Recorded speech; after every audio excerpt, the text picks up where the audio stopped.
আমরা নোয়াখালীবাসীর সঙ্গে আর কত বৈষম্য করবেন? আসন্ন বিপিএলে আমরা নোয়াখালীবাসী চেয়েছিলাম বিপিএলে অংশগ্রহণ করতে, কিন্তু এই যে বিসিবির পরিচালক কণ্ঠশিল্পী আসিফ আকবর এবং উপদেষ্টা মণ্ডলীর একটা ফাইতারা চালায় আঙ্গন নোয়াখালীবাসীরে কী করছে, আস্তে করে আউট করে দিছে।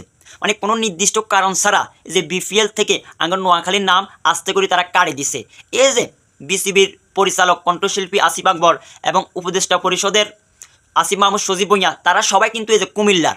এখন কত হলো যাই, তারা কিন্তু জানে এই নোয়াখালী এগুনের যদি বিপিএলে যদি অংশগ্রহণ করার সুযোগ একটা করে দিই, তাইলে নোয়াখালী এগুন কিন্তু বিশাল একটা ইতিহাস সৃষ্টি করিয়া লাগব।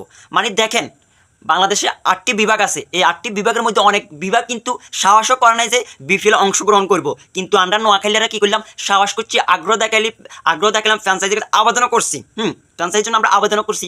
তবে এই যে কোনো নির্দিষ্ট কারণ ছাড়া আস্তে করে কী করছে, আঙ্গন নোয়াখালীবাসীরে আস্তে করে আউট করে দিছে।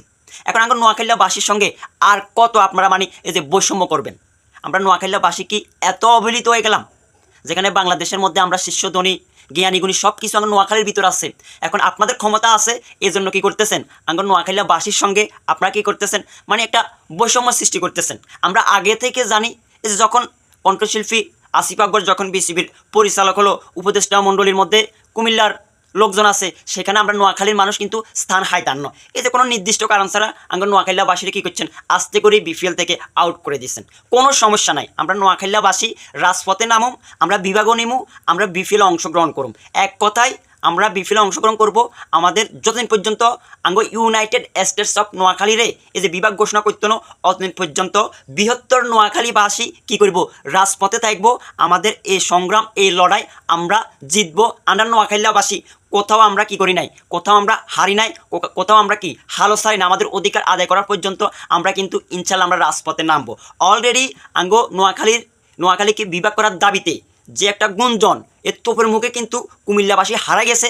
এখন এই যে বিভাগের দাবির আন্দোলনে আন্দোলন না হারে এখন তারা কী করতেছে, উপদেষ্টা মণ্ডলী সহ বিসিবির পরিচালক কণ্ঠশিল্পী এই যে আসিফ আকবর সহ আঙ্গন নোয়াখালীবাসীরে আস্তে করে আউট করে দিছে। কোনো সমস্যা নাই, আমরা দরকার প্রয়োজন রাজপথে নামবো, আমরা বিভাগের দাবিও আদায় করব, আমরা বিপিএল অংশগ্রহণ করব। এখন বৃহত্তর নোয়াখালীর মানুষ আপনারা যেখান থেকে আসেন সেখান থেকে প্রতিবাদ করেন।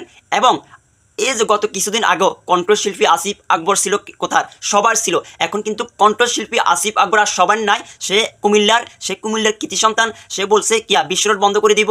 সে এখন বিসিবির পরিচালক। একটা নির্দিষ্ট কোনো কারণ ছাড়া এই যে আস্তে করে আমরা নোয়াখালীবাসীরা আউট করে দিচ্ছে। মানে এটা আমরা নোয়াখালীবাসী কখনো মানতাম হারিয়েন না। তো আনারা বৃহত্তর নোয়াখালীবাসী যারা আছেন অবশ্যই ভিডিওটা শেয়ার করে দিবেন। এই যে বারবার ইউনাইটেড স্টেটস অফ নোয়াখালীর সঙ্গে যে বৈষম্য করতেছে, এটা কিন্তু আমরা মানতাম না। দাবি মতের একটাই, নোয়াখালী বিভাগ চাই, বৃহত্তর নোয়াখালীবাসী। ভিডিওটা শেয়ার দেন। সবাই ভালো থাকবেন। আসসালামু আলাইকুম।